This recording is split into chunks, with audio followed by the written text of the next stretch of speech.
ಏನೋ ನಾನು ಮನೆಗೆ ಹೋಗ್ಲಿಲ್ಲ ಅಂತ ನಮ್ಮ ಅಜ್ಜಿ ತಾತ ತುಂಬಾನೇ ಗಾಬರಿ ಆಗ್ತಾರೆ. ನಮ್ಮ ಮನೆಗೆ ಹೋಗದೆ ತುಂಬಾ ಗಾಬರಿ ಆಗಲ್ಲ. ನಮ್ಮ ಮನೆಗೆ ಹೋಗ್ಲಿಲ್ಲ ಅಂತ ತುಂಬಾ ಗಾಬರಿ ಆಗ್ತಾರೆ. ನಮ್ಮ ತಾತ ತುಂಬಾ ಮುದ್ದು ಮಾಡ್ತಿದ್ದೆ. ನನ್ನ ಮನೆಗೆ ಹೋಗ್ಲಿಲ್ಲ ಅಂತ ತುಂಬಾ ಗಾಬರಿ ಆಗ್ತಾರೆ. ಏನಾಗಲ್ಲ, ನಾನು ಫೋನ್ ಮಾಡಿ ಹೇಳ್ತೀನಿ ಬಿಡಿ. ಇಲ್ಲ, ನಮ್ಮ ಮನೆಗೆ ನಾವು ಮುದ್ದು ಮಾಡ್ತೀವಿ ಕಣೋ ನಿನಗೆ. ಕುತ್ಕೊಳ್ಳಿ. ನೀವು ಮುದ್ದು ಮಾಡಲ್ಲ. ನಮ್ಮ ತಾತ ಅಜ್ಜಿ ಎಲ್ಲ ಮುದ್ದು ಮಾಡ್ತಾರೆ. ನಮ್ಮ ಮನೆಗೆ ಮುದ್ದು ಮಾಡೋದು ಅಂದ್ರೆ ಏನು? ಮುದ್ದು ಮಾಡೋದಂದ್ರೆ ಬೀಟಿ ಕೊಡೋದು. ಏನು ಕೊಡೋದು? ಬೀಟಿ. ನಾವು ಕೊಡ್ತೀವಲ್ಲ.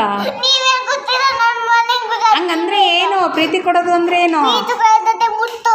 ಮುತ್ತಾ? ಮುತ್ತು ಕೊಡ್ತೀನಿ ಬಿಡು ನಾನು. ಇಲ್ಲ, ನಮ್ಮ ತಾತ ಮನೆ ನೀನು ಮುತ್ತು ಕೊಡ್ಬೇಕು.